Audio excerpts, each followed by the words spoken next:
up, everybody? Welcome to Comic Book Club. I'm Alex. I'm Justin. And Pete is not here this week, but we are coming to you live from a couple of places on the internet. We're live on Facebook, YouTube, Twitch, Instagram. Maybe you're listening later wherever you get your podcasts. If you are, you can get ad-free versions of this podcast and all the podcasts we make at patreon.com/comicbookclub. Please do check it out. And we got an awesome show for you, regardless of whether Pete is here or not. Doesn't really matter. He's actually in, what's the name of the town he's in? It's like Ska Mania, I think. Yeah, it sounds like he's fake. lying and he's at a ska festival, but yeah, I don't think he is.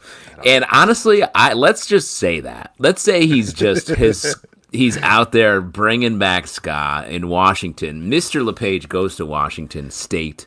This is a huge thing. The Mighty Mighty Bosstones actually broke up in 2022, but they're back together. Pete brought them together at Ska Mania, so check it out. Yeah, that's definitely the part of the Pete legend we're trying to build up. Well, why don't we bring in our first guest who already has a legend that doesn't need to be built up. That's what you said, right? I got this. Yeah, good. Right. Yeah. We're Alex, when you're always juggling, you're the kind of juggler that describes where the balls are at any time in the air. I'm juggling 3 balls. One goes up, one goes down. One goes up, one goes down. That's juggling. You've been to the circus recently. I love a vocal juggler. Well, he is the creator of, among other things, Gargoyles, Demona, as well as Spectacular Spider-Man. He's the writer of that. Ladies and gentlemen, Greg Weisman. Greg, welcome. Hello. Hi. Excited to have you on the show. Excited to talk about this. Why don't we start with Gargoyles, Demona? So this is, I believe the way Dynamite is selling this is the first titular spinoff of a character from the Gargoyles franchise. We got a free comic book day special. The series is going to kick off proper May 28th. Why was Demona, I mean, this is like the most basic question possible, but why was Demona the right character to spin off into her own series? Well, I guess there's 2 levels of answer to that. One is pragmatic, I think, and one is I guess more theoretical. I think of all the characters in Gargoyles, except for Goliath, who's always going to kind of be heading up the main series anyway. The character who's sort of broken out the most is probably Demona. There are a lot of other characters that are great who I'd love to do spin-offs for, but it does make some sense to me that she's an extremely popular character, an incredibly complex character with so many layers to her that it makes some sense to me that she would be the first.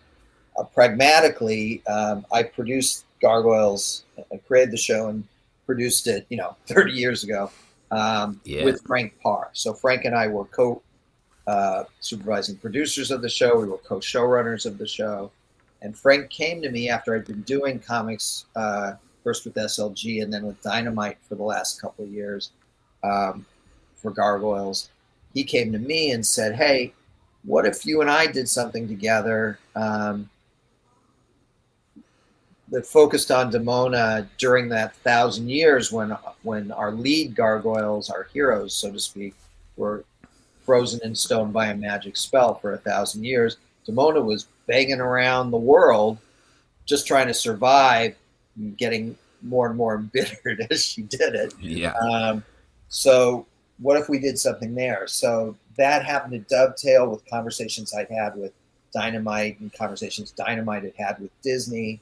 I have a timeline for the whole Gargoyles universe, which is over 400 pages long and counting. Oh my God. And so I have certain tent poles, things I know that happened at different points. That doesn't mean they're full stories, like completely written out, but I sort of know this happens there. So Frank and I sat down and we looked at that 1,000 years, and there's no way in a 5-issue miniseries we're going to cover 1,000 years worth of content. But we decided to do 5 sort of snapshots from the first couple hundred years of Demona's travels. And some of those are tentpole stories that I already had in mind. Others fit between the tentpoles, but they're all, I think, really interesting. They're all very different. They've all got their own mood, their own feel. Each is set in a different year. Each is set in a different location.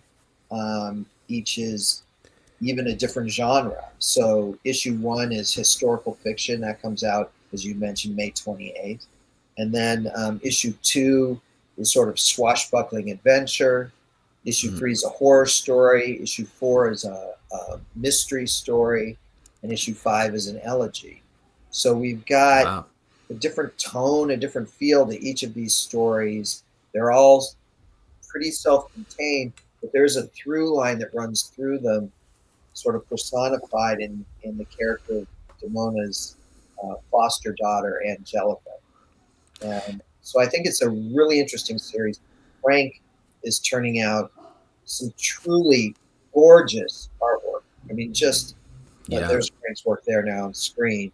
Plus, we have other great cover artists, but Frank's stuff is just stunning in this book. And if you saw Demona Zero, which came out on Free Comic Book Day, you got a taste of it. And it's colored by Robbie Bavard, who colored many of our SLG issues, lettered by Jeff Eichelberry, who's been our letterer at Dynamite from day one, and edited by Nate Cosby. So it feels a little bit like an all-star team brought together to do this series. And it's just been great fun for me and Frank to be working together again on Gargoyles. It's about as good as it gets. Now, you mentioned the 400-page tome of the Gargoyles history, and I gotta credit you with doing maybe the most efficient mythology building of anything in my lifetime that I've watched, where you had for so long the Gargoyles were like, let's travel on a boat through time and hit everything. We're gonna just hit stuff that's fun. So now where do you come in? Like, what do you have, like a punch list of like, these are the 10 areas that I want to touch on? These are how much of your tome have we not seen anything of yet? A huge portion of it. I have lots of stories that I want to tell, and every time I write a new Gargoyles story, it gives me the idea for 4 or 5 more stories. So I'm constantly adding to that timeline. It's, it's more than 400 pages. It's not quite 500. I don't remember off the top of my head exactly how many pages it is, but it's somewhere between 400 and 500 pages long, and it's constantly growing. So every time I complete a story, I add the details of that story to the timeline. But as I said, every time I complete a story, I also get ideas for a handful more, and I add those to the timeline. And so it's a living, growing document all the time. On this series, as I said, Frank and I sort of settled on 5 stories that take place over the first couple hundred years of Demona's 1,000-year journey. But we started doing the miniseries before Dynamite came to us and said, "Hey, good news! Demona's going to be doing Free Comic Book Day, and we need a story that's part of that." So we came up with sort of after the fact this sort of, well, not sort of, this sort of prologue. I keep saying sort of. I can't seem to stop myself. It's not sort of. It is a prologue. It is. to this miniseries. It's set in the present, which for Gargoyles is 1997, and really sort of tease up some of the important themes and things you'll be seeing in the 5 issues of the actual miniseries. I'm a huge Gargoyles fan, if I haven't made that clear yet. It was the first cartoon I watched with my kids, who you may hear in the other room. And what do you think it is about Gargoyles that sort of endures, or like that new generations of people keep finding? I think there are a lot of things. I mean, I think the themes are both timeless and immediate. If anything, themes of Don't Judge a Book by Its Cover, themes of walking a mile in another person's shoes, themes of empathy, which were always a part of Gargoyles, are, if anything, more relevant now than they even were in the 90s when we first did them. I think that it also comes down to, a couple hundred extremely talented people who were really passionate about the project, including Frank and myself, but not at all limited to Frank and myself, who decided right at the top, myself, Frank, our other producers, Dennis Woodyard and Bob Klein, our writers and story editors, Michael Reeves, Gary Sperling, Bryn Chandler Reeves, Carrie Bates, Lydia Morano. Right out of the gate, we decided we were going to do the kind of show that we wanted to see, and then cross our fingers that the audience would want to see it too. But we felt, I still feel on everything I do, but especially Gargoyles, that if I'm not passionate about it, how can I expect any reader of the comic book or any viewer of the animated series to be passionate about it?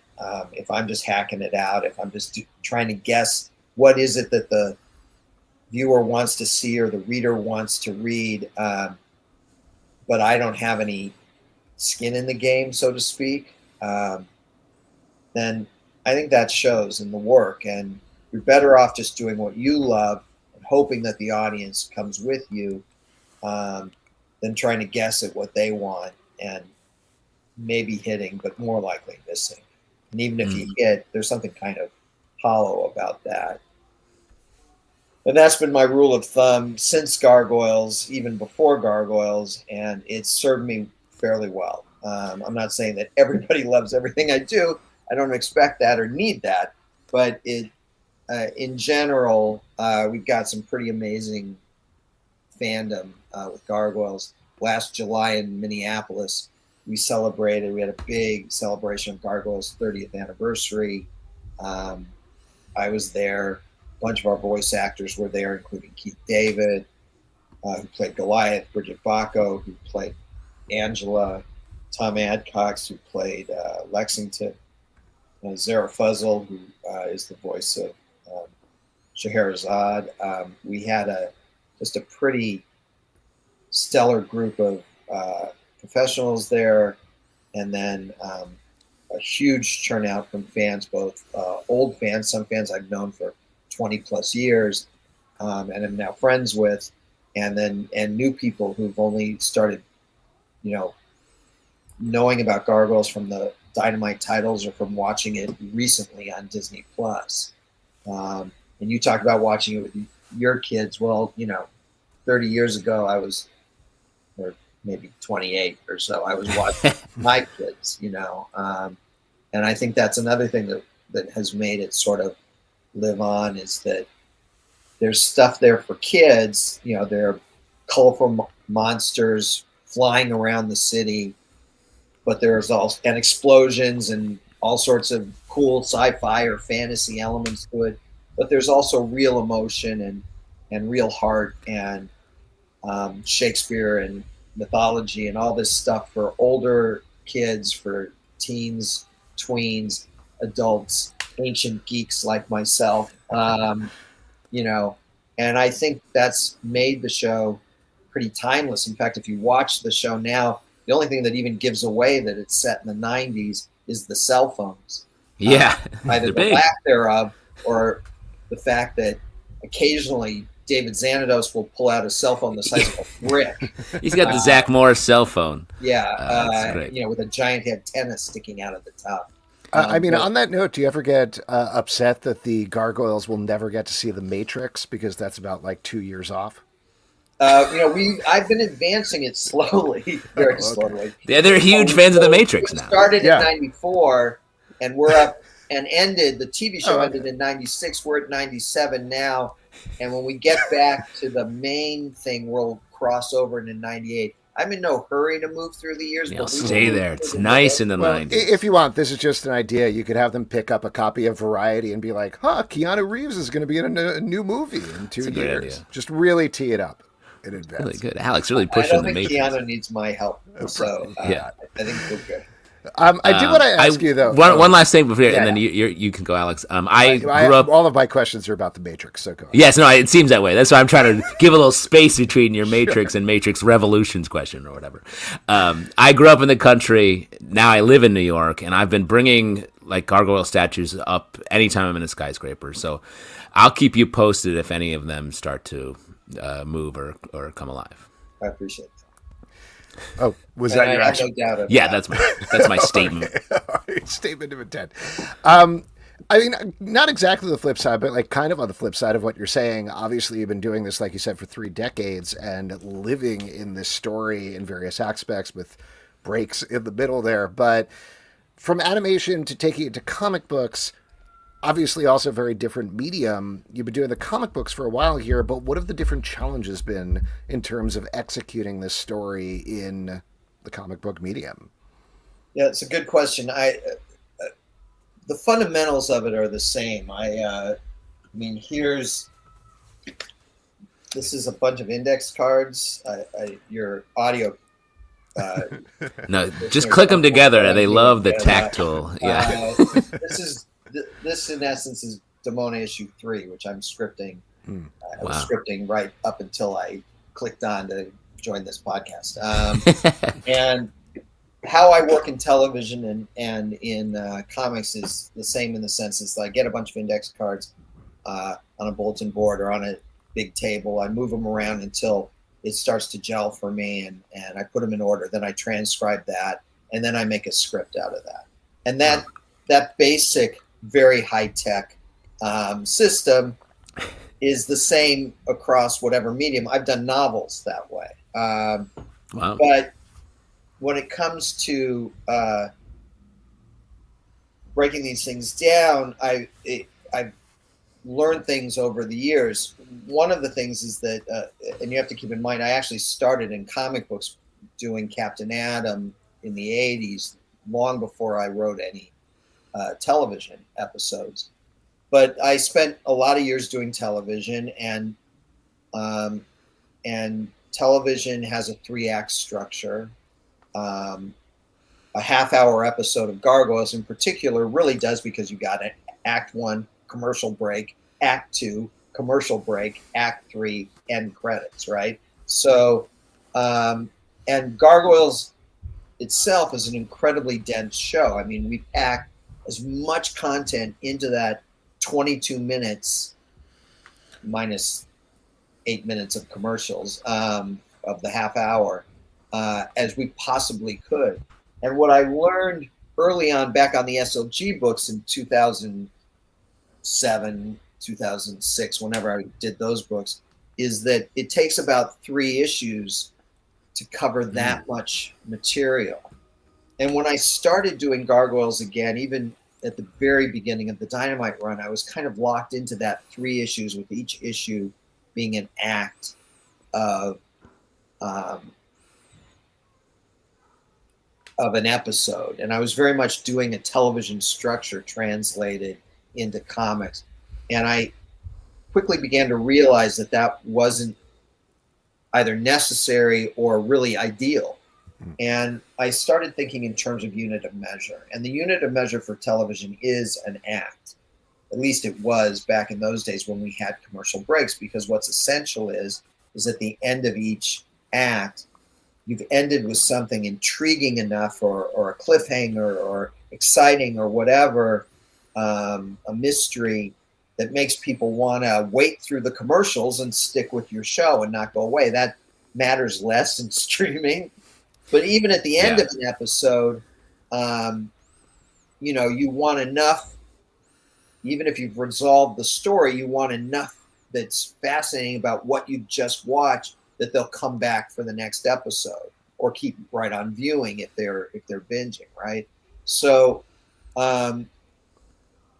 that's the unit of measure that I always worked on in television, is that act, right? But in comics, the unit of measure is very different, and it's a page. It's 1 page, because you need them to keep turning the page. And so now when I think about breaking a story, I don't worry about, this has to be Act 1 and it'll be 1 issue, and Act 2 will be another. I think about each page telling its own little story with a beginning, middle, and end.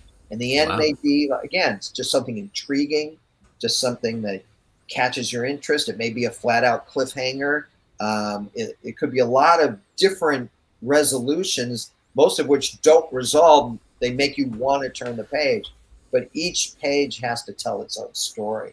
And that's become the unit of measure I use in writing comic books. And that's a contrast, obviously, from how I've worked in television for the past, 30 years. Yeah, it's a lot more setup and payoff then. Constant, really. Not necessarily more setup, but just because you want it to flow, but you just want to make sure that each page has its unique sort of storytelling feel to it, has a beginning, middle, and end to it. And that, in essence, in this age of streaming on television, that's now become the sequence. You set something right in a character's house. As long as you're in their kitchen, that's one sequence. Then if they run into the bedroom, that's another sequence. And so you start thinking in terms of that a little more and less about acts. But it still comes down to the same thing. You want to keep them viewing. You want to keep them reading. And each little portion of it has to be its own story and has to work in that way to keep everyone moving on it. Yeah. You mentioned a lot about the era in which Gargoyles takes place. If you were starting it right now, if you were like pitching it, just developing the story right now, what would be different if they were if the Gargoyles were in 2025? I mean, one thing, not to interrupt, but they would have seen The Matrix. They would have seen The Matrix. I guess that's a big one. Don't take his answer. Oh, sorry. I mean, the short answer is not much. I mean, the biggest thing, I was sort of joking before, but the fact is the biggest thing that's changed is cell phones. And that would quickly become a part of the architecture of how Goliath communicates with Elisa or whatever. Goliath's big taloned hands aren't really designed to use a cell phone. Yeah. But, somehow they adapt because adapting to current situation was also a big theme of the show. But, even that I think is pretty superficial. I think, again, what we did was wound up being pretty timeless because what it's really just about is the characters, and the characters drive the story always. When I say that I write a story and I come up with 3 or 4 more ideas, they're not like generic, oh, I could do this. It's because the characters are telling me this is what I'm going to do next. Right. Or this is what I did that set up what you just told. So some of the ideas are in the past, some are in the present, some are in the future, but they're just constantly, the characters are very, very real to me. And they tell me what they want to do. It's when Gargoyles is really working well, which is frankly most of the time for me. It sometimes really feels like I'm not writing it. I'm tapping into the Gargoyles universe that's out there and just transcribing what happened. Wow. Because we keep running into these things where it's like, oh, of course this has got to be the answer to the question that that we were pondering, or it just seems so perfect and it fits together so nicely, even with real facts. I'm constantly doing research about things that actually happened, and then weaving those things into the Gargoyles universe, and that's definitely the case with this Demona series, where we're weaving in actual history, public domain literature, all sorts of little tidbits from all over the place, and it all seems to somehow fit together perfectly, almost as if, oh yeah, that must be how it went over in the Gargoyles universe. Well, speaking of universes, I did want to bring up at the end of the Free Comic Book Day special, after the Demona story, you had a tease, I think it was a 4-pager, maybe a 6-pager, where the Gargoyles run into the Fantastic Four. Yep. What I loved about this, and I don't know if this, you can tell me if this is the same thing in the comic proper, but Gargoyles are kind of flying along. For anybody who hasn't seen this, Gargoyles are flying along. They see the Flame Four. They're like, "Oh, where's that coming from?" The Baxter Building, and then they encounter the Fantastic Four. And as a longtime comic book fan, what I loved about that is we're not having to deal with any of the business of like, here's a portal. Yeah. How did the portal get here? Let's go through the portal. Let's get together. It's just they're in the same universe. Let's go. Yeah, we had a discussion, myself and Michelle, who's my editor at Marvel, and Nate, who's my editor at Dynamite,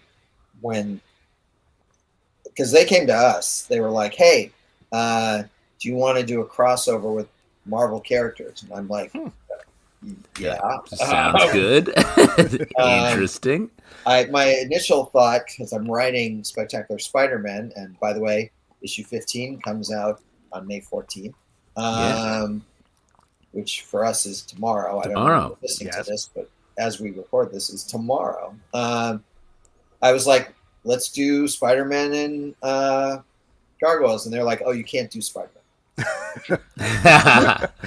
And I'm like, okay, what do you want me to do? And I guess I'd written in a couple issues of Spectacular, I'd written. It's so funny, Marvel being like, "Would you like to do?" Oh no, just this. We want you to do this one thing, actually. Well, sample from the buffet of Fantastic Four.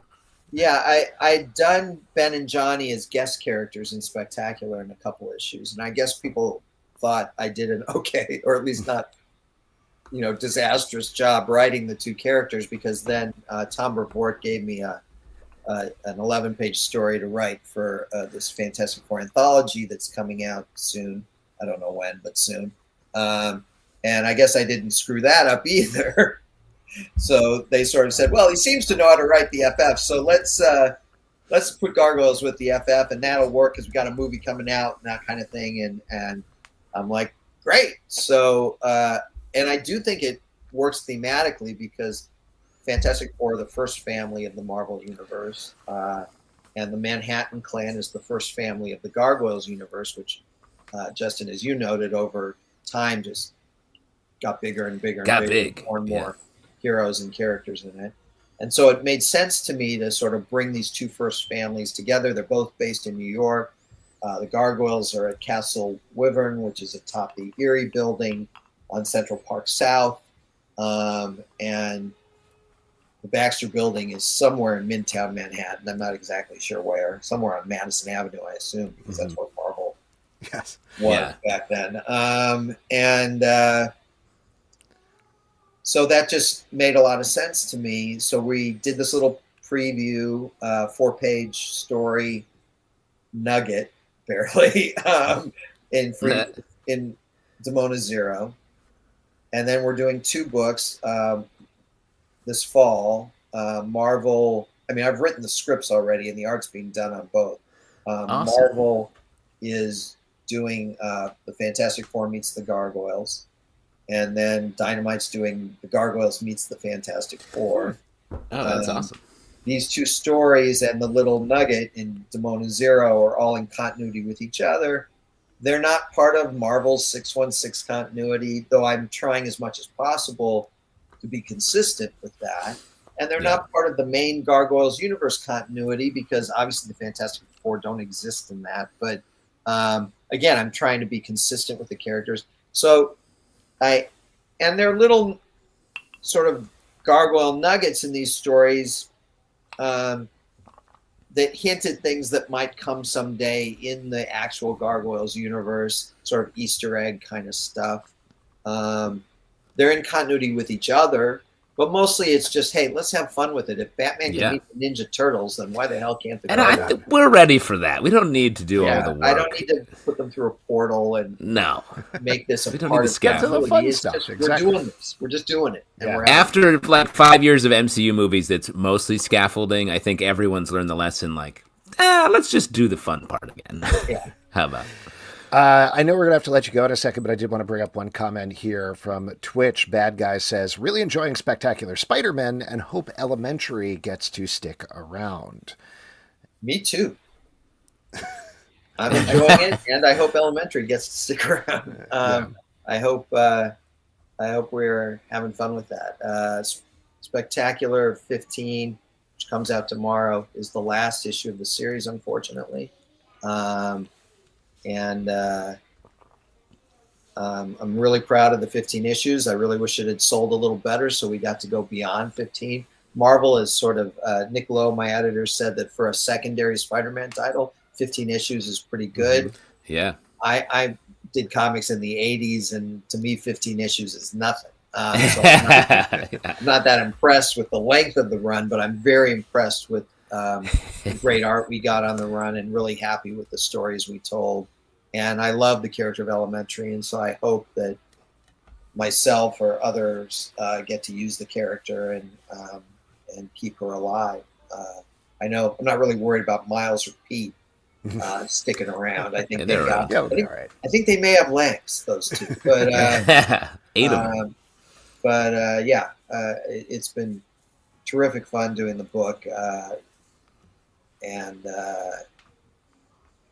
so I hope I get another shot at these characters again someday.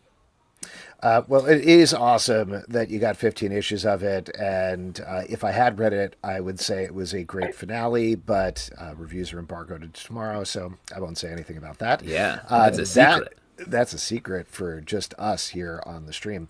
I will say, though, so you have Gargoyles Demona is coming out May 28th, like we said. Gargoyles Fantastic Four and Fantastic Four Gargoyles later this year. Spectacular Spider-Man tomorrow. So that's a bunch of stuff. But is there anything else you want to plug before we let you go?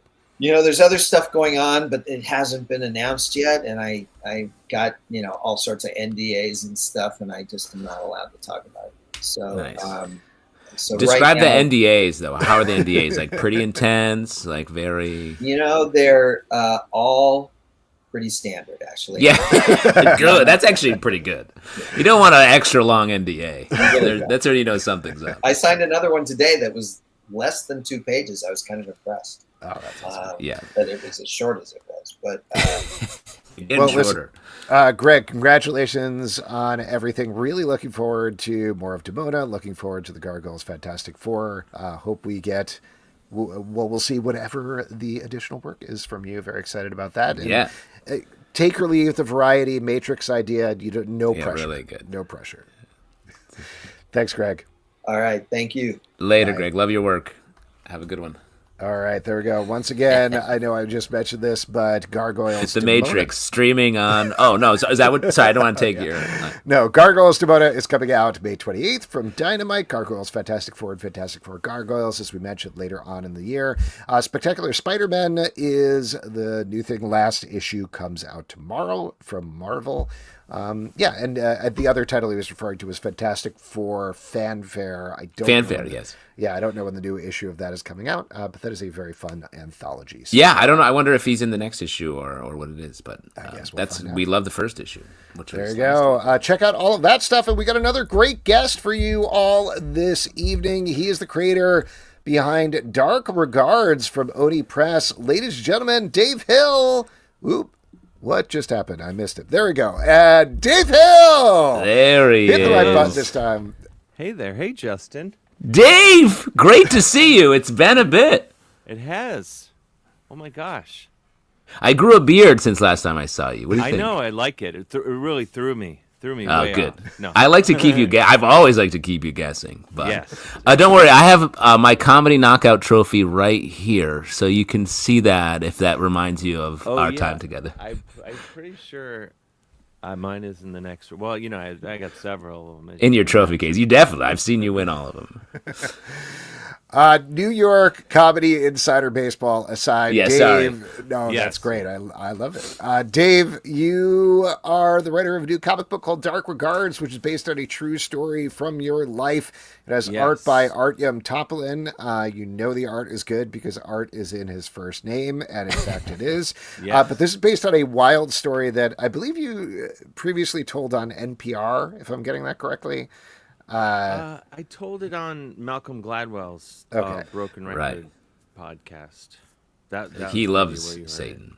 Yes. Well, he's a ground floor Witch Taint fan, which is the band in my fictional band that, the whole thing with Dark Regards, the origin of it is like in like 2004, 2005, just for fun, I started emailing.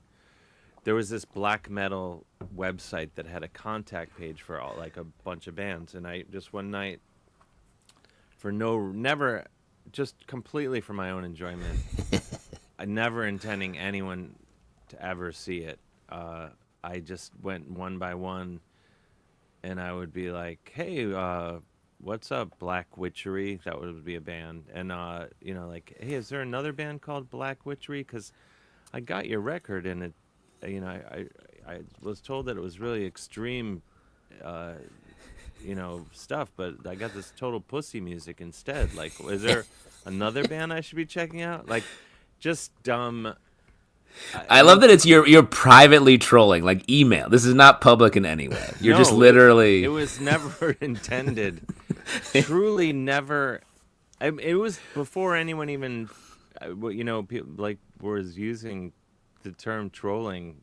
I was like, I was truly just like, oh, it's 11 o'clock. I'm gonna fire off a few emails before I go to bed, and I just went down the list and. People, the bands either didn't write back or they were just like "fuck you" or whatever. And sorry for my language. No, it's get great. it. We love it. But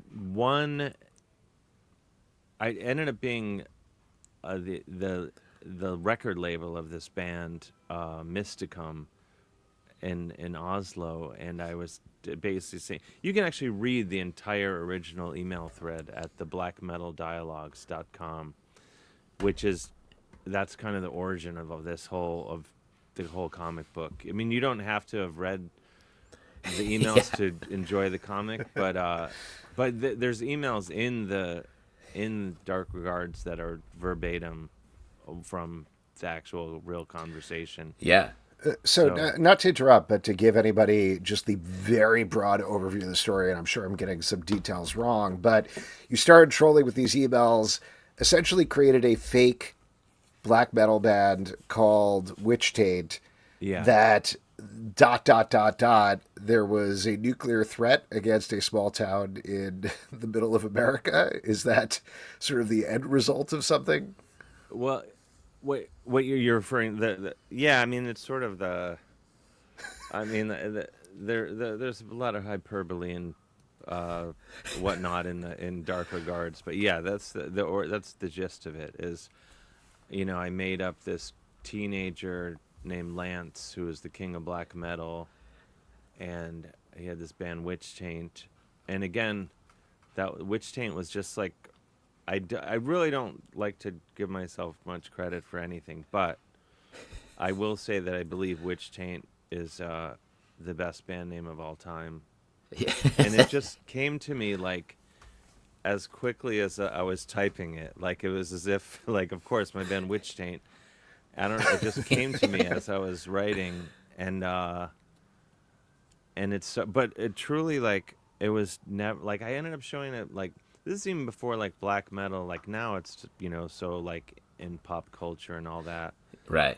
Corpse paint and all that, and like memes, but this was before any of that. So like I didn't think anyone would even know what I was talking about. So I was like, why would I show this to anyone? Because it's so obscure. But I had two friends who were into black metal.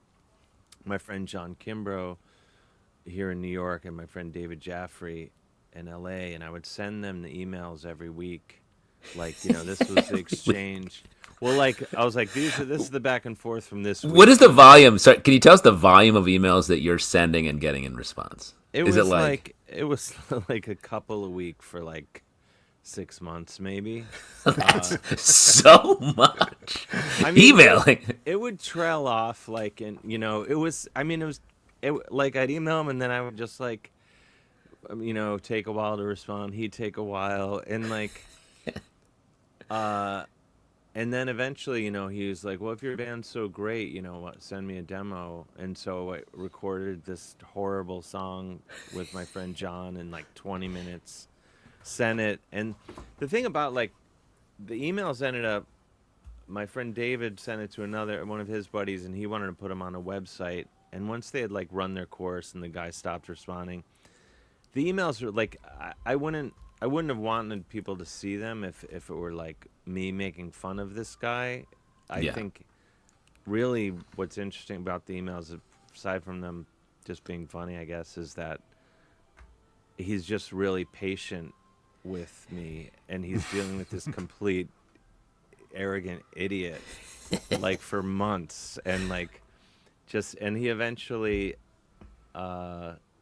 it's just like, hey, there's more to life than Satan and stuff like this. So yeah, those emails were the jumping off point. But anyway, so those emails were, Malcolm Gladwell was like a big fan when they originally came out like years ago. And so, yeah, he ended up having me on the Broken Record podcast. And that's sort of like kind of how, the comic book sort of started the idea kind of came about gradually, was shortly after that. And well, I do want to ask you about that. Before I forget, though, I did want to bring up that every week on the show we have a professional chef down in New Orleans who either curates or creates a cocktail for us. And this week, by the way, his name's Brent Macris. He works at a restaurant called Shift. Everybody should check it out if you're down in New Orleans. Very fun it's down awesome. in Nola. But this week he created a cocktail for you, which is not that. That's a page from Gargoyles. I'm having a real problem. Good. Are you all right? You know how this works? I don't know. This is my first show. Dark Regards, Dave Hill is the name of the cocktail. It is dark rum, Aperol, maraschino liqueur, burnt orange juice, absinthe, maraschino, burnt orange peel. And he doesn't say it here, but I assume putting blood in it is optional if you want. But it seems like a great cocktail. Burnt orange juice is an interesting ingredient. That's hard to... Burnt. I'm gonna have to make this. This is amazing. Yeah. It's good. I love the 2 drops of absinthe. That's the liquor blood. Yes. Oh, that's amazing. Oh, well, tell him I said thank you. I can't wait. Interested full disclosure, I'm very hungover right now, so I won't have one tonight. This is the best time to have one then. I know, you're right. Yeah, actually. really set it straight. I think I'm missing a couple of those ingredients. I'm out of burnt orange juice. All right. But I'll get that's how you start your day. Right here. I have all of it. But let's get back and talk about the comic book, because obviously this is comic book club and we should talk about that. It seems like such a big leap to go from, I had these emails, I made this story, I talked to Malcolm Gladwell about it, ... yada, yada, yada. Not nuclear threat this time, but comic book. So why was comic book the right? Why was comic book? Why were comics the right? Why was comic book right? Why was comic book? I think because just like it just the the ability to do anything. You can do anything in a comic book, which is what was the fun of it. Is just like. There's one. That's one of the variant covers. I love that. Based on Judas Priest screaming for vengeance. I actually have a bunch of them. We did a blood variant, which I drew that cover. I don't know if they showed you that one. Oh yeah, wait, no. I think I have that one. This is the cover that I drew. And, Dave, that's really nice. Oh, thank you. It's kind of just like a. I actually wanted to be like a comic book artist or illustrator at one point in my life, and I got I didn't derailed. know you. Yeah, so this is really nice. Just other things happen, and so it's kind of amazing to have this book come out, and I was psyched too. I mean, it would take me 20 years to draw a comic, like a full comic. I mean, I don't have the chops to do that. So I was so psyched. Well, and I should probably also just mention, you said this is the blood variant. This variant actually does have your blood in it. Hunter Goranson, who is the head of Oni Press, and I'm forgetting the third guy, but you mixed your blood into the... Carl Ballers, yes. My editor. Yeah, we Yeah, it's amazing that they were up for it, because I've written books, like regular books, non-comic books, and none of my publishers have ever offered to let me do a Blood. variant. Put my They haven't blood offered in their it. blood. Yeah, they Now, have there's some not. people at Penguin that like to bleed for their authors, I think. I'm gonna have to bring it up for the next one. We But bleed yeah, tonight. so yeah, and then I was psyched that they let me do one of the covers, because I really felt not worthy. That's so cool. But I was just psyched that they Well, let and me use this insane drawing. what I love about this book, we got to read it ahead, and it's pretty autobiographical of you. It's not just the black metal stuff. We get to see a little bit of your comedy life in this too. Yeah, I mean, it's kind of, a lot of it is just my life, because it was like right when I was starting comedy, I was kind of like escaping into this world of black metal at night, on the internet, and it's just, and so like a lot of the people in this are like John, who's in it. He's the John who I did that I did the original Witch Taint demo with. The one thing is, like, a lot of the people look nothing like what they look like in real life, because I wanted Artyom to just do whatever he wanted. Like, really, I mean, I had some input, with the Dave Hill character. Nice. So that resembles me. And then I think, like, a couple people, like, I was like, oh, one guy should be like a little younger, and the Tierney character, who's named after my friend Tierney Tuff. I use friends' names for some of the characters, and I think I was like, oh, change her hairstyle. But other than that, like, it was so fun to just write it, and then Artyom would come up with these amazing images. It was great. I was in a writer's room with you for like 3 years. It was great to really get to know you reading this one issue. Then it was really going on with me. Yeah, Well, exactly. I mean, to get into that a little bit further, what I thought was really interesting about the book is it is, like Justin is saying, this autobiography, but at the same time, you're really very much leading into the comedy of it all. Like, it's almost like a Mad Magazine version of your life in a certain way. So how did you strike the balance there? How did you make sure that you were being as true as possible to the true story, but at the same time making sure the book was funny, which it is? Oh, thank you. I don't know. I just had fun with it, and just this character is something that's been in my, from the original emails to, like, it's just, this language is, I don't know, it just kind of comes out pretty naturally, talking like an idiot. So I just had to write it down. But it was also, it was really cool, 'cause I was really into comic books for a while, graphic novels and stuff. And I even, like, studied, like, I took classes with Peter Cooper, if you know him. But I'd never done, like, a whole comic book. I'd done, like, one page things. And so to really, like, learn the format and the rules, to whatever extent there are rules, it was really cool. And, like, I hate, not to sound like corny, but I was like, oh, I feel like I'm excited to do another one. And then also, like, I learned a lot about writing, like, when you kind of, like, think, like, what matters in a story. Because, like, the original story had so much bullshit and stuff, and, like, even just dialogue, need completely unnecessary stuff. And then, having, however many pages and panels, an issue, and being like, I have to tell this story. It was, and another thing that really helped is I was touring and doing other things, and so I kind of had to be ruthless, like, because I was like, I have to I have to get this done. I don't have I gotta get on a plane, whatever.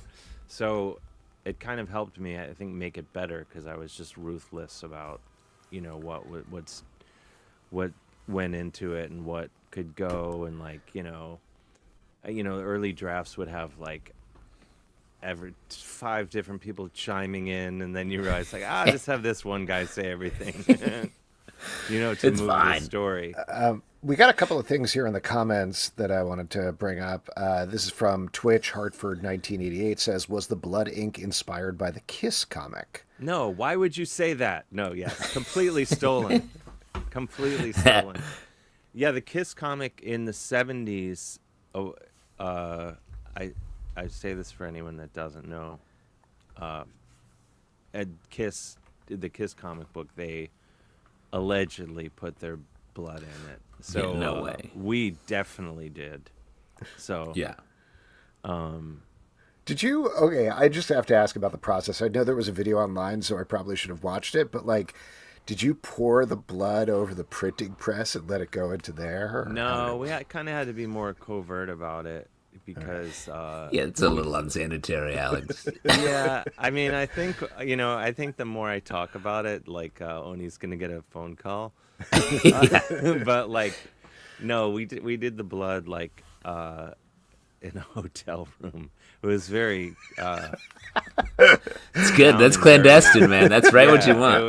It was in a hotel room. We did it, and then just went to the plant and dumped it in.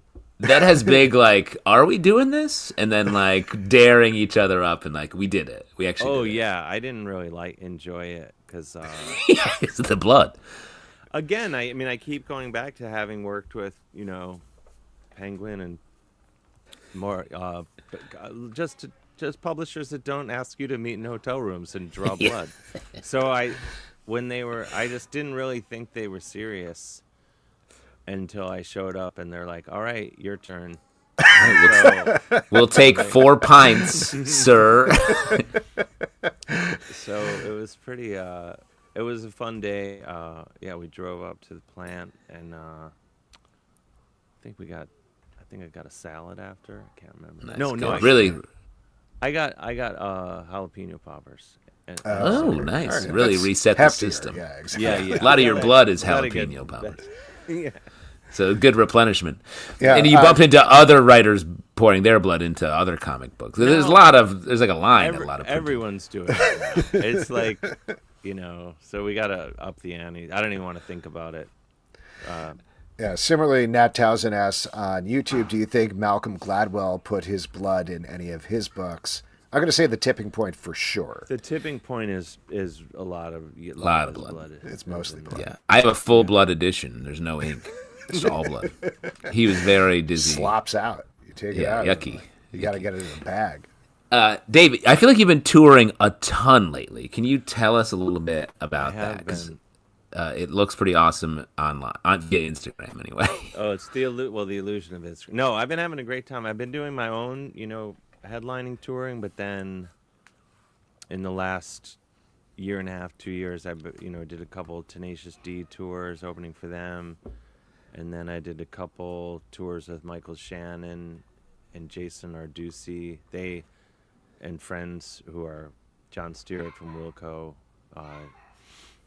John Worcester from Bob Mould Band, and Doug Julian from Boy Dog Pondering, and Vijay Telesnayak, who's a sweet keyboard player from Chicago. Anyway, they play REM songs, and I open for them on that tour, doing comedy, but I mix comedy with music. Yeah. Just out of laziness, honestly. You can write fewer jokes that way. Yeah, you need half as many jokes, and you just rip guitar solos, and the pictures look cooler. Now, sorry, and then did I've you been say you touring- opened for Michael Shannon? This is Michael actor. Shannon, the actor? Who The also actor, Yeah. yeah. Who's music, also or singing. does he do selections from Man of Steel? They do REM. They do REM Really? covers, right? Yeah, Why? no. I don't know. Why do they do that? It started they for fun, Jason and Michael, they're both Chicago guys, during the holidays they would pick an album by an artist and just cover it at a show, And then one year they did Murmur, the first REM album, sold out Metro in Chicago, and then other cities were like, "Hey, will you come do that show here?" So they did a tour. I opened that tour like last year, and that was a shorter So tour. cool. Then this most recent one was 4 weeks, and they did Fables of the Reconstruction and like 2 nights in Athens. All the REM guys came out on stage. That's awesome. Peter Buck came out in Seattle and Portland. Scott McCoy, who's like the second guitarist live, he came out, from Young Fresh Fellows. He came out in Portland. So it was super fun. And then I've been touring with Bill Murray and his Blood Brothers lately as well. Bill Murray, the actor. Yeah. Does he do selections from Man I've of heard of Steel, him. or? Yeah. He does. He does Boardwalk Empire stuff.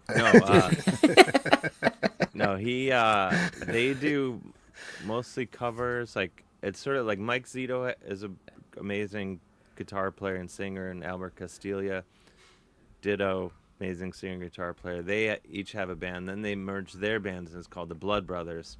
And then when Bill Murray is in, it's Bill Murray and the Blood Brothers. But then Chris Barnes is another. He's a comedian, comedy writer. Barnes and guy. Noble. Yeah. Barnes and Noble family, and he is a musician also. And then Jimmy Vivino from Conan's band and a million other awesome things. I've been opening for them, and then they let me come out and play some guitar, rip some solos and stuff. And it's that's super fun, wild. And Bill Murray, in anticipation of most people's questions, he's amazing, super nice, great guy. Like, exactly what you would hope, like, just ridiculously nice. Like, the first show I did with them, they were finishing sound check, and I was like getting my stuff to put on stage, and he's like, "Dave, do you want some help getting your gear up there?" I'm like, "No, Bill Murray, you don't have to carry my equipment." You're a comedy legend and pretty old, so don't do this. No. This is not the story I want. No, he's he's agile, virile. Yeah, hitting super that nice. stage. We got a music-related question here from the comments. Straight Bullet says, "What's Dave's favorite guitar that he owns?" Oh, that's a really good question. I don't know. I You look like you're surrounded by guitars on the ground, and you're like picking up. It's literally, I have like 40. So That's awesome. I don't know. I'll tell you, this isn't my favorite, but I think It's the one in Reach. it's the Yeah. one. Well, I would move, but I stupidly have the blur on. But I was going That's to okay. pan, and you could see like there's just walls covered in guitars around me. But this one I got recently, and Oh, that looks fresh. fellow middle-aged men will recognize it as potentially as Warren DeMartini from Rat, of Round and Round and other hits fame. He's I just always loved him. I still do, and that's like one of his signature models. And I'm a grown man who can do whatever he wants, so I bought it. I'd wanted it like since I was like a teenager, and so I bought it recently. So, but yeah, it's hard to say what my favorite is. Are you That's awesome. planning on, since you are on tour, are you doing anything in conjunction with the comics? Or are you like sort of slipping them to Bill Murray or? Check this out. I haven't yet. If I may name drop, which I'm clearly a big Please, fan. I haven't heard you do that yet, so I would love to I'm a hear big it. fan. It's one of my favorite things. I did give a copy of the first issue to Maynard Keenan from Tool today. Oh, hell yeah. That's cool. That's my comic book name drop. But he's the only celebrity that has it that I'm aware of. But it's interesting. Like, this is like, even though like I'm a fan, and like there was a time when I was like super into comics, that like really into like more like the Daniel Clowes and Peter Bagg stuff. And I still go to like Drawn and Quarterly in Montreal and like load up on shit whenever I'm in town. But I'm also like kind of an outsider, I guess, and I don't really know what, like, I'm gonna do some signings. I'm just gonna do. I don't know what to. I'm kind of I'm just like, I don't know what to do. Whether I should like sell them out of the back of a car. I don't have a car. Well, so I think you are. Question, yes. Yes. The answer is yes. I mean, you're in good hands with Oni Press. They know what they're doing. So. I figure they'll just, I'll just trust them. But I mean, anyone that has you meet them in a hotel room and draw blood, I just put them in charge. But yeah, I'm gonna do at like Taylor and Company Books on Friday in Brooklyn. Saturday I'm at Forbidden Planet in Manhattan, and then I'm doing Forbidden Planet in London next month. And I'll do some other stuff, I guess. Awesome. Well, the book is great, Dave. Is there obviously people should check you out on tour. Where can they find out information about that? I'm glad you asked, Alex. On my website, davehillonline.com. And I also post too much on Instagram, tour dates and things like that. And all the signing stuff is on there as well. And but yeah, I hope I'm excited. Seems like people like it so far. So I'm excited to see what the reaction is. Maybe, I don't know. Or maybe people they'll be haters, as they say. I don't know. I'm just excited for all of it, whatever happens. Yeah, whatever happens, it's probably going to sell a lot of copies. You'll have to give more and more blood until there's nothing left. Yeah, they're drained. So. You're going to be drained. I hope so. I mean, I hope that becomes a real health liability. This whole. Awesome, Dave. Thank you so much for coming on. Congrats on the book. Thank you so much for having me, and Justin. Hopefully, I'll see you in person one of these. Love to see you. Soon. Yeah, great to catch up with you. You too, Alex. This isn't a one-sided. No, cut him out. Comedy knockout brothers. I get it. Yes. It's all good. That's right. And you guys all know about that, right, audience? No explanation True TV. necessary. Yeah, True TV, which used to be a cable network. Can I just tell the quickest inside baseball comedy knockout story? Yes. Just quick. This, and I feel like everyone would appreciate this. Comedy Knockout, panel comedy show on True TV. Ran for many, many years. Oh my gosh! Like so long. I wish it were on forever. It's like it was very fun. So one day I was singing "No Scrubs" by TLC in the writers' room, and so fast forward. This is now like 5 years ago. I get a DM from Chili from TLC. And I'm thinking, whom I'm love. Yes, no doubt. And I think this has to be the biggest prank of all time. But I messed with her. They end up coming to New York. I go to the show. I meet her. I can't figure out how she has any idea who I am. But I can't ask because I'm like, it's not going to be cool if I ask, how do you know who I am? I can't show weakness of any kind. Yeah, no, not in front of her. And then when we're talking, she's talking to her friends. She's like, Dave's on this show, Comedy Knockout. And I was like, what? You watch Comedy Knockout? She's like, yeah, I love it. You're my favorite person on the show. That's why I messaged you. Yeah, that's... true story. That's so funny. Oh, definitely. Right, I can't believe that. Justin, now what's your story about a famous person who recognized you from comedy? Well, I was more a behind-the-scenes guy. Oh, okay. So I was the head writer of that show for, I think, 2 of the seasons. Yes. I won this in a test show because I was never on camera in it. But Dave actually won the show for real. I was just off camera all the time, yes, writing jokes for... Yeah. all these like insane people. My children have decided to enter the conversation.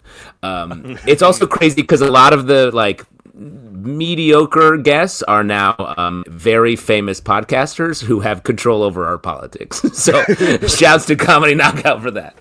I definitely know of one person you're referring to. I guess Yes. I'll slip into your DMs to see if you might referring to another one. There are a couple, but I know the one that you're saying, and that's the one I'm talking about. Great time. Yeah. Yes, Anyway, Dave. I thought it, a good comedy knockout story and some good name dropping, which is Yes, that's as you know, big fan. Dave, thank you so much again for coming on. Great seeing you. Great to see you, bud. Great night. Great to see you guys. Thanks so much for having me. Later. All right, there we go. Once again, that was Dave Hill. The book is called Dark Regards, and you can check it out tomorrow. So fun. We didn't talk about the art too much, but the art yeah. is fantastic in this book. It's very like horror adjacent, EC Comics. Like it's really cool. The book just it's a really nice package. Well, it's Art Yum Toplin's been doing a bunch of the Kyle Starks books, and I feel like it's the perfect match on here as well. It's funny and like truly metal, so that's a great combo. And we are going to move on with our next section, which is my favorite section because you all make it up. It is your audience questions. And for audience questions, all you got to do is drop a question in the comments, and we will get to it. We'll see what happens. One thing, while we're waiting, I could throw a news item out at you, Please. Justin. This dropped right before the show. This actually dropped, probably not first, but dropped in general in our Discord. Is Jessica Jones, Kristen Ritter, is coming back to Daredevil Born Again. She announced it at the ABC Upfronts, which I heard from some TV people basically had nothing to do with ABC this year. It was all Hulu and Disney Just Plus. Disney. And, streaming stuff, and that was it. What do you want to hear from ABC? They have shows. It's the times they are changing. But what do you think about this? What do you think about Jessica Jones coming back, Justin? I mean, I was curious because I didn't actually read the article. I just saw the headline. Is it going to be a new series? Or are we going to see her just pop up in another show by the name of Daredevil? Oh, she's going to be on Daredevil. Yeah. So Cool. I think, like, I don't know. I'm suspicious when they do things like this. They're like, I'm very excited to join this cast. They probably filmed her months ago at this point. Oh, like, she's a done. 1,000,000%. Yes. Her episode is bagged and boarded and ready to go. So I think she'll, the best case scenario is she shows up in a similar capacity to John Bernthal in the first season, where we get like a good meaty scene and then she shows up to help Daredevil in the finale or something like that. And I assume the hope is they could spit it out into a new Jessica Jones series, would be my guess. Yeah, I mean, like, I'm curious. This is the first real announcement I think we've gotten for this second Daredevil season. But, I feel like we're going to get another one. We'll get some more, I think. I don't know if I mentioned it on here, but I live near Greenwood Cemetery, where they film the cemetery scenes for most shows, but definitely for Daredevil and most of the, like, Netflix Marvel shows. And they were filming Daredevil season 2 over there the other day. So it looks like we're going to get a... What do you think? That's where Foggy's grave is? Do you feel like... Whose grave do you think they faked for Foggy's grave? We know he's coming back, right? Yeah. So I think we finally get that iconic scene from the comics of Matt pissing on Foggy's grave. Yes, I think that's definitely... Oh, man, I can't wait. And I can say this because Iconic. Pete's not here this week. Yes, that's the only time. So let's get all of our Pete stuff out now. But yes, definitely. That's how the season opens, I believe. It's just a close-up. Glad you're dead, fucker. We can say that. We're on Disney Plus now. All right, we got a couple of questions here. This is from Scheuchler. What really surprised you about today's Eurovision semifinal? I would say for me that it was happening. I guess Portugal's showing and making it, right? Is that the right answer? I don't know. I'm only saying that because I saw Scheuchler post that somewhere else. Okay. Stray Bullet says, what's your favorite name drop to drop? That's actually, I think, a good question. Like, what is the celebrity story you eat out on? I mean, it's tough because it's always very crowd dependent. On the sort of full public, you got to be a little more careful. You can't tell a negative celeb story, at least not at this young age. I feel weirder about it now, but in my bio for a very long time, I put he got slapped once by John Cleese because that's true. Ooh. That was in college. John Cleese was I think they called him an adjunct professor, but like he came by a couple of times throughout the semester and did workshops, and they were actually very cool. Like we Yeah. did a bunch of the comedy groups did stuff for him, and also people from the theater department. And he basically like plussed up our stuff, and it was kind of an impactful lesson because there were little things where he's like, okay, when this person says this line, you bend down and pick up a pen so that you could jump up and react to it physically. And I was like, oh, that's such a smart little thing. Anyway, we were taking a picture with him, and he said something and I said something snarky back to him, and he was like, oh, ha, ha, ha, and gave me like a little love tap on the cheek, but he's an enormous man, so it was a full on like So it really slap hurt. across the face. That's it. Wow. That's my story. You can still, you've never washed that cheek. Never. Ever since. I guess for me, it would be, I got to write for Tom Hanks once, which was very cool. Danny Glover on the same job was on set. He made the entire crew, including myself, cry, which was wild. Oh, was he trying to like, he was stuck to the toilet again? Yeah, I say that so casually. Yeah, it keeps happening to him. I don't know what it is. It's like an Easter egg. So that was a good one. I got to direct John McEnroe, the tennis star, for his season of his show. There are others, and get me at a bar after a couple drinks. I'll tell you the real shit. I agree. Context dependent. Stanley says, have you seen every Mission Impossible movie? Are you a big fan of them? I was going to say this for the Week of Geek, but I actually watched all of the Mission Impossible movies this week. Oh my God, you maniac. Yeah. How does that, which ones are shining for you on a rewatch? It was actually very interesting rewatching them. One, because they're all the same movie. Like, yeah, I was going to say. Watching them back to back, I was like, oh my God, you just like jumbled around a couple of things in the script here and there and added more death-defying stunts for Tom Cruise, but this is the same arc every single movie. Well, and it is crazy because Christopher McQuarrie, who's been in charge for the last 3, including the one that's coming out 4, this week, including 4. This new one. Yeah. He's like treated like a god level writer, and it's you're like, well, he's doing the same thing over and over again, but every time everyone's like, holy shit, how did you think of this? Put him in more danger? No. Yeah, that's crazy. Somebody is going to doubt him and then come over to his side? Okay, doesn't seem right to me. But I will say, I have watched all of them. I haven't watched the new one yet. I'm excited. But this one does, from what I've heard about it, they are paying off shit from all of them. Yeah. Like all of this stuff does amount, and that is not easy. Like the cruciform key and all this shit. The early word is that part doesn't work at all. Yeah, the part that does work is like the last 25 to 30 minutes of the movie that is insane stunts. And like, I don't know, that's the only thing anybody remembers from these movies is like, oh yeah, was that the one where he was on top of a train? I love that one. Name like literally any other plot point to the movie, you can't. No, and because they're what I think is crazy though is Mission Impossible. They're purposefully complex, but it works. Marvel movies for the last 5 years have been purposely complex, but it doesn't work. So I think that's an interesting difference, and I don't know how they pull that off. That's the real magic in these movies. That you remember, you like them as an audience member, and you walk away being like, "That was cool. Here's what's cool about it." The train car was upside down, and Tom Cruise and the other actor like got out or whatever. Haley Atwell, Captain Carter, come on. Yeah. Just to answer your question real quick, though, the ones that popped to me, maybe 3 takeaways. One, this is not a controversial take, but like the first Mission Impossible, I'd remembered the wire stunt, and I was like, oh, that's cool. I've seen that a million times parodied now. Watching it again, it is still fucking awesome. Like, oh my God, that sequence is like, my heart was pounding, even knowing exactly what was going to happen. It's incredible. I feel like the first one is one of the best of all of them. It's much even though it's slower. A little outdated. It's slower. Yeah, they pace it like a TV show, so it's very different. The second one is absolute garbage and misogynist in a way I'd forgotten. But the other one that really popped for me is Fallout, which is the one before these two. Yes, that's this one.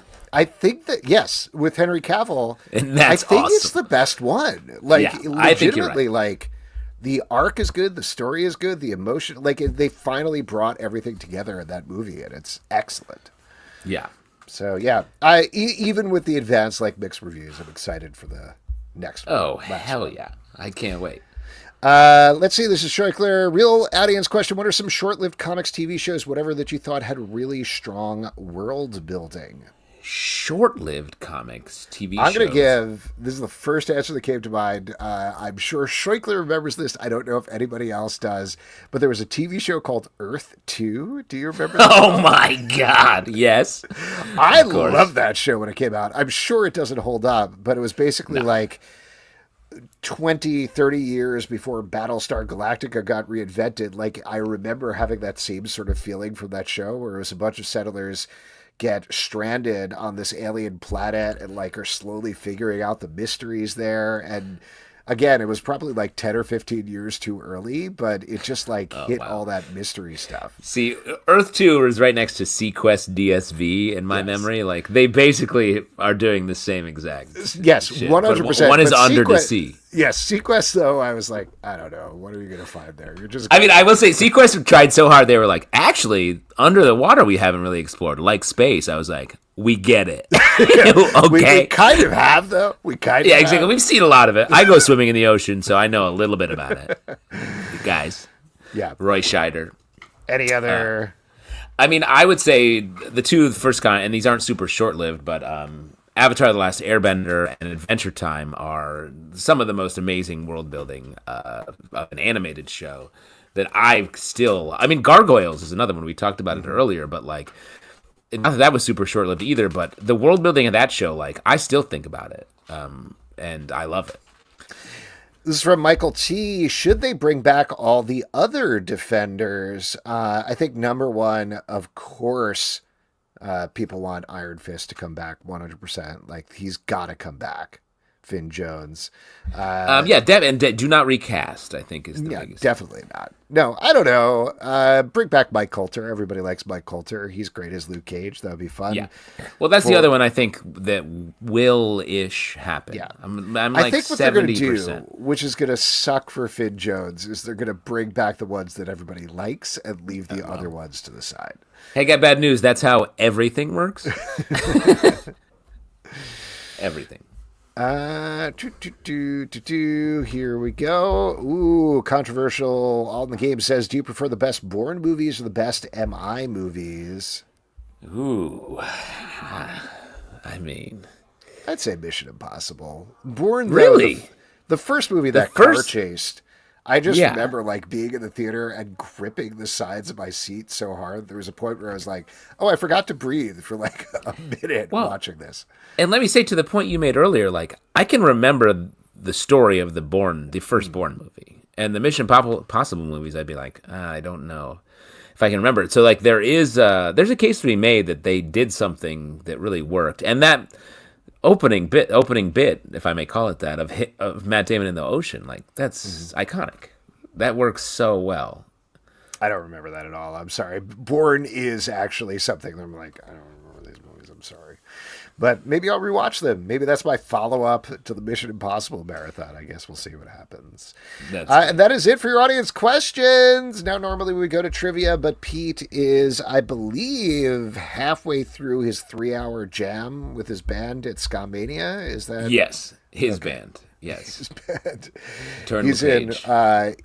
They just brought on, I'm actually watching the feed over here, they just brought on Real Big Fish. That's pretty cool. Oh, man. Sell out with me. Oh, yeah. Yes. So instead, we're going to go over... Hold on. You got a comment from Pete LePage himself. Pete LePage can comment trivia, but he can't come and do the show. Okay, Pete, sign in on the link if you got trivia. Yes. Bring it. No, I'm sorry. Trivia is actually not the passcode. It's not the exact passcode that I wrote down to unlock trivia on this show, so I don't think we can do it, unfortunately. Yeah, too bad. Wow, Pete, sorry, you're not invited to this show in your West Coast time. Yes, but if Pete does want to drop his picks... feel free to drop in, Pete, from wherever you are, and then for a couple minutes, and then sign off and end the stream immediately. Pete says, "I want to take the secret quiz." That's all. We were so close to almost past this, and he dragged us back. Pete, Real Big Fish needs you on stage. They're doing a jab with. I literally can't name another ska band to save my life. Alex. No doubt.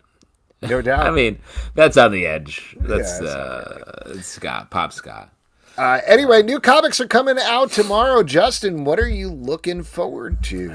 Well, let me say there's a lot out there. There's a lot of stuff. Oh, Before wow. we go to that. There's a lot out there. There's a lot of stuff. Hey, Pete. You got an Pete, you got to wear headphones. Gotta wear headphones. I don't have any headphones. Great. How you doing, Pete? We can't talk then for 1 second. Yeah, this is Pete terrible. can talk. How you doing, Pete? We can't talk. This is terrible.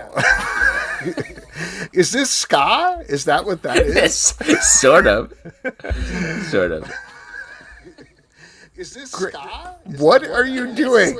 Pete is holding up some sort of fuzzy bear guy.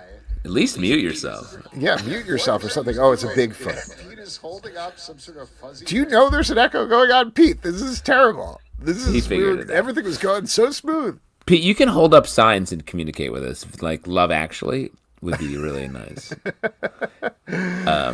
Pete coming at us. Pete's coming out. Great. I don't know exactly what's going on. What are you looking forward to that's coming out, Justin? Great question. I mean, Dark Regards #1 from our guest Dave Hill. I would shout that out real quick. But there's a lot of interesting stuff. Exquisite Corpses #1, James Tynion book from Image Comics. Curious about that. It's a pretty, it's a big book. It feels like a big story, big book. James always doing stuff. Well, they're doing a big push for it. I know that they have like a playing card game that they're releasing, and there's a whole Exquisite Corpses staff that was working on it. So they're all in on it. So that should be interesting to check out. Yes, I would also say Uncanny X-Men #14. We have been maybe a little bit up and down on all of the X books recently, but this one I think in this most recent storyline has really locked into place. Which focusing on the younger students that are hanging out with the Rogue Gambit team and in Louisiana. So looking forward to that. And the other one I would say is Phantom Road #12, a book I've been loving, we've been loving, took a long break before the previous issue. And the last issue kicked off sort of the arc that explains what's happening. So I'm very curious to hear what's happening. A couple additional titles that I'm looking forward to. I Was a Fashion School Serial Killer #2 from Image Comics. The first issue was a really good, very dark, very funny surprise.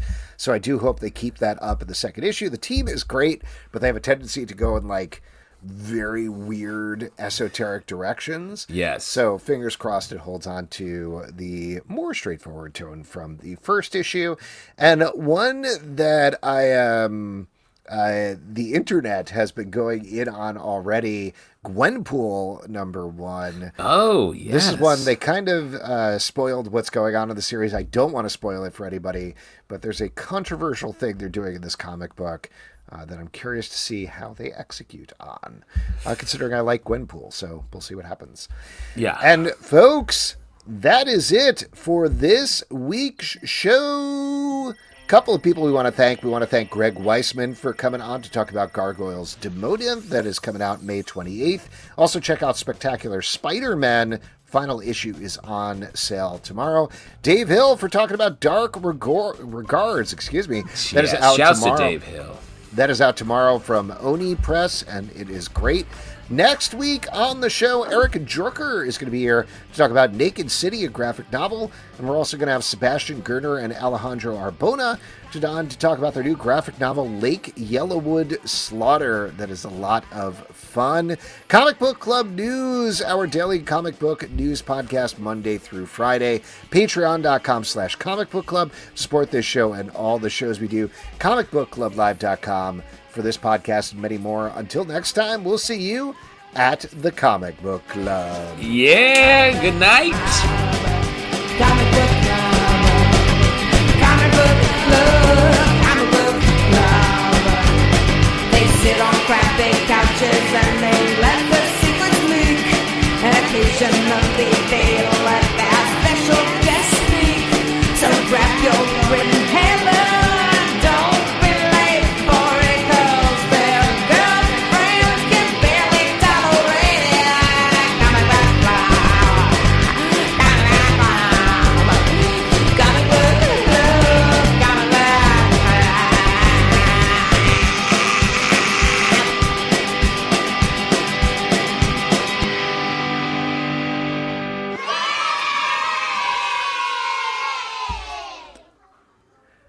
Thanks, everybody. Have a great night.